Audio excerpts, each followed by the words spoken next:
22,800 minus 6,000 is equal to 16,800 is my net profit. Sunny dominate చేయగలిగే మంచు, అది ఎర్లీ మార్నింగే పాసిబుల్. రవి వచ్చినా కనబడడు. నమస్తే మామ. ఎవడైతే పెట్టే మెయింటెనెన్స్ కి రెడ్, గ్రీన్, బ్లూ, బ్లాక్ అన్ని కనబడతాయో వాడే ఈ పండుగాడు. మన పొలం కోయడం కంప్లీట్ అయిన తర్వాత November 12th కి స్టార్ట్ చేసిన వల్ల ట్రిప్లు కొట్టడం. కానీ ఈ సీజన్ లో కోతలన్నీ ఒకేసారి రావడంతో వరి కోతలు అయితే 15 days లో కంప్లీట్ అయిపోయినాయి. సో మన బండి 1 month నడాల్సింది 15 days నడిచి 38 ట్రిప్స్ కంప్లీట్ చేసింది. ఈ 38 ట్రిప్స్ లో 300 ట్రిప్స్ ఉన్నాయి. ఒక 20 వరకు 500 ట్రిప్స్ ఉన్నాయి. మిగిలిన 10లో 800, 1000 వచ్చే ట్రిప్స్ ఉన్నాయి. రఫ్ గా ట్రిప్ కి 600 వేసుకుందాం మామ. So 38 into 600 is equal to 22,800 వచ్చింది. లెక్క బాగానే ఉంది, కానీ ఈ అమౌంట్ మన పాకెట్లకు వస్తుందా?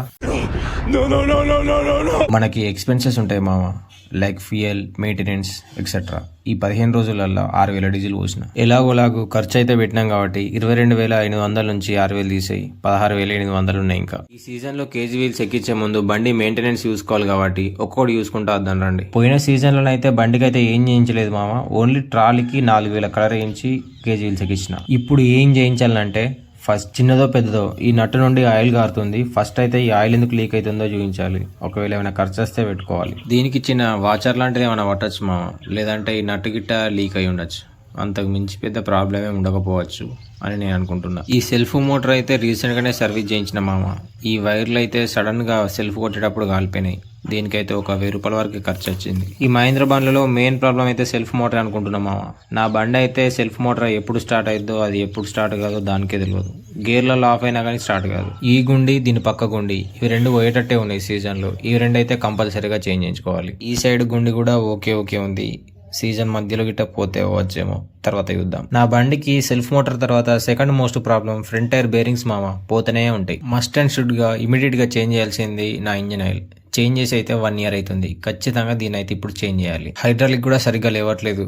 గేర్ ఆయిల్ ఫిల్టర్ అయితే చేంజ్ చేయించుకోవాలి. దానికి దీనికి కలిపి దగ్గర ఒక 4,000 అవ్వచ్చేమో. నా బండికి అయితే మామ హైడ్రాలిక్ సరిగ్గా లేవదు. ఇది నా బండి ప్రాబ్లం అంటా, లేదంటే మహేంద్ర బండ్ల ప్రాబ్లం అంటావా? తెలిస్తే కామెంట్ చేయి. ఒక్కసారి మన బండికి కావాల్సినవన్నీ రివ్యూ చేసుకుందామా? ఫస్ట్ అయితే gear oil filter, engine oil filters ఎట్లాగో వాళ్ళే వేస్తారు. అండ్ ఫ్రంట్ టైర్ బేరింగ్స్, గుండ్లు ఫ్రంట్ టైర్వి, అండ్ హైడ్రాలిక్ లేపేది నట్టు. ఇవైతే మస్ట్ అండ్ షుడ్గా కావాలి. ఇప్పుడు మన ఫ్యూయల్ ఖర్చు తర్వాత ఏదైతే అమౌంట్ రావాల్సి ఉందో 16,800, అదైతే రిసీవబుల్ అమౌంటే, చేతులకు వచ్చిన అమౌంట్ అయితే కాదు. సో అమౌంట్ మన చేతులకు రావడానికి ఇంకో 2 months పట్టచ్చు. సో ఇప్పుడు మనము ఒక 10,000 మళ్ళీ అప్పు తెచ్చుకుంటేనే మేనేజ్ చేయగలం. అదేందో కానీ డబ్బులు సంపాదిస్తూనే ఉన్నాం, మళ్ళీ అప్పు అయితేనే ఉన్నాం. ఈ మ్యాజిక్ ఏందో నాకైతే అర్థమైతలేదు మామ. నా చివరి ఆశ ఏందంటే మామ, ట్రాక్టర్కి వాటి ఇంప్లిమెంట్స్కి ఒక 10 లక్షలు ఖర్చు పెట్టిన మామ. మళ్ళీ ఎట్లయినా సంపాదించి అదే 10 లక్షలు చేత పట్టుకోవాలని నా ఆశ మామ.